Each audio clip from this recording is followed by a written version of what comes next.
கல்யாண கோலத்தில் மஞ்சள் குங்குமத்துடன் பூமாலை வாசம் வீச வேண்டிய அந்த வீடு அன்று இரத்த வாடையில் குலை நடுங்கி கிடந்தது.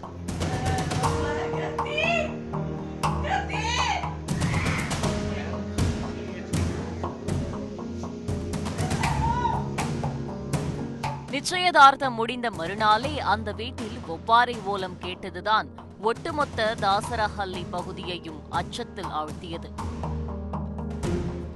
காரணம், அன்று இரவு நடந்த அந்த 4 கொலைகள். மணமகன் உட்பட உறங்கிக் கொண்டிருந்த 4 பேர் கொடூரமாக குத்திக் கொல்லப்பட்டு உள்ளனர்.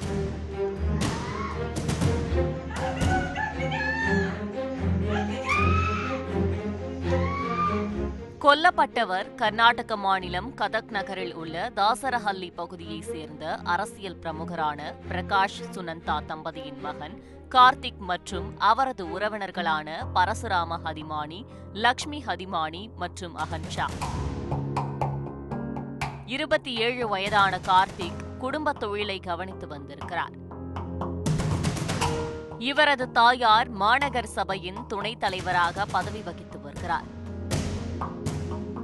தந்தை பிரகாஷும் மாநகர் சபையில் முக்கிய பொறுப்பில் உள்ளார். இந்த நிலையில் கார்த்திக்கிற்கு திருமண ஏற்பாடுகள் தடபுடலாக நடந்திருக்கிறது. அதன்படி கடந்த 17ஆம் தேதி நிச்சயதார்த்தம் சீரும் சிறப்பாக முடிந்திருக்கிறது. அந்த நிச்சயதார்த்தத்திற்கு வந்தவர்கள்தான் பரசுராம ஹதிமானியும் அவரது மனைவி லக்ஷ்மி ஹதிமானியும் மகள் அகன்ஷாவும். 55 வயதான பரசுராம ஹதிமானி கொப்பளத்தை சேர்ந்தவர்.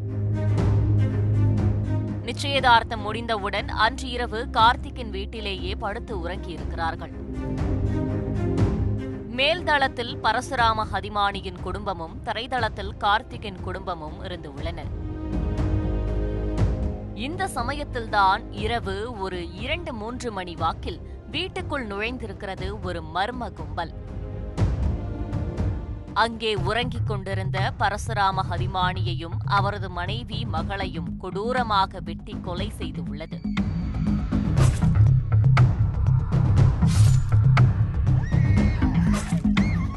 அலறல் சத்தம் கேட்டு ஓடி வந்த கார்த்திகையும் கத்தியால் குத்தி கொன்று போட்டிருக்கிறது அந்த கும்பல்.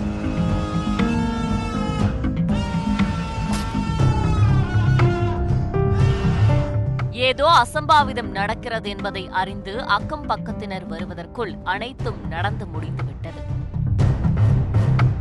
அடுத்த கணமே அந்த கொலைக்காரர்கள் இருட்டுக்குள் தப்பி ஓடி தலைமறைவாகியிருக்கிறார்கள். உடனே கார்த்திக்கின் தந்தை பிரகாஷ் காவல் நிலையத்தில் புகார் அளித்திருக்கிறார். சம்பவ இடத்திற்கு வந்த போலீசார் 4 சடலங்களையும் ஆய்வு செய்ததில் அனைவரும் கொடூரமான ஆயுதங்களால் வெட்டியும் குத்தியும் கொல்லப்பட்டது உறுதியானது. மேலும் அவர்களின் மீதிருந்த நகைகள் கொள்ளை போகவில்லை. வீட்டிலிருந்த நகை பணத்திற்கும் எந்த பாதிப்பும் இல்லை. இதனால் மர்ம கும்பல் கொள்ளையடிக்க இந்த சம்பவத்தை செய்யவில்லை என்று உறுதி செய்யப்பட்டுள்ளது.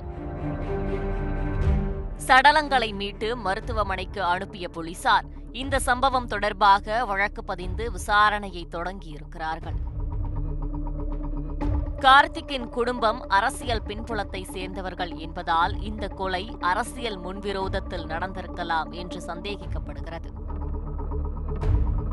அது மட்டுமின்றி தொழில் போட்டியிலும் நடந்திருக்க வாய்ப்பிருப்பதாக தெரிகிறது. ஆனால் போலீசாருக்கு புரியாத புதிர் என்னவென்றால், அந்த கொலைவெறி கும்பல் ஏன் பரசுராம ஹதிமானியின் குடும்பத்தை கொல்ல வேண்டும் என்பதுதான்.